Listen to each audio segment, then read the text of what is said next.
Hi guys, daily ব্লগে থাকতে আছে। আজকে কি দেখো, আজকে আছে বন্ধের দিন, শুক্রবার। সবাইকে জুম্মা মোবারক। দেখো, এটা জুম করে টাইনা আনছি। ওই জায়গায় কে কি করছে ওটা দেখার জন্য। দেখো, দূর থেকে হয়তো দেখা যায় না, তবে যতটুকু পারছি অতটুকু চেষ্টা করছি। ওখানে একটা মহিলা বৈশা বৈশা তরকারি কাটছে, আর রৌদ্র ওনার গার উপর পড়ছে। গাছপালা, তারপর ঘর বাড়ি, এগুলা দৃশ্যটা দেখতে অনেক চমৎকার।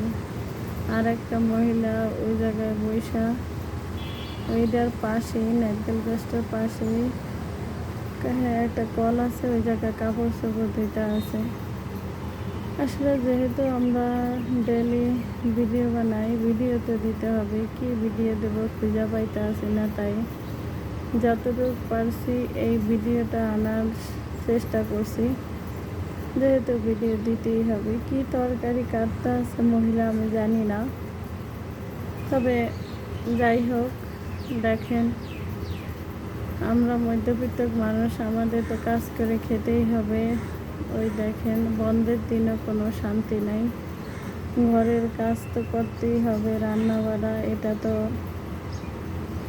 না করলে ভাত নাই, ঘরেও শান্তি নেই, বাইরেও শান্তি নেই। কাজ তো করে খেতেই হবে। যেহেতু পেট আছে, তাহলে সেহেতু তো খাবার খেতেই হবে। আমি কোনো ভিডিও খুঁজে পাইতে আসি না, তাই এই ভিডিওটা করলাম। যদি ভুল ত্রুটি হয় ক্ষমার দৃষ্টিতে দেখেন। এইভাবে কারোর ভিডিও না জিজ্ঞেস করে ওঠাটা ভালো না, কিন্তু আমার কিছু করার নাই। ভিডিও ছাড়তে হবে, তাই খুঁজে পাইতে আসি না কি ভিডিও ছাড়াম। ওই যে ওইটার পাশেই আরেকজন আছে, আমি বললাম না যে উনি সম্ভবত থালপেলা বা কাপড় চোপড় ধোয়। ওই জায়গায় ওনাদের বাসা। উনি এখনো তরকারি কাটতে আছে, ওনার গায়ে রৌদ্র পড়ছে। তারপরে উনি কাজ যেহেতু করতে হবে, কাজ তো করতেই হবে। এই বৈশা বৈশা সে কাজ করতে আছে। হ্যাঁ, কত কিছুই না, কত কিছু মানুষে চায়, কিন্তু সব চাই কি পূর্ণ হয় না। কারোটা হয়, কারোটা হয় না, শুধু নিরাশায়। ওই দেখেন, ঘর থেকে আবার আরেকজন বের হলো, এই দেখতে পাচ্ছেন।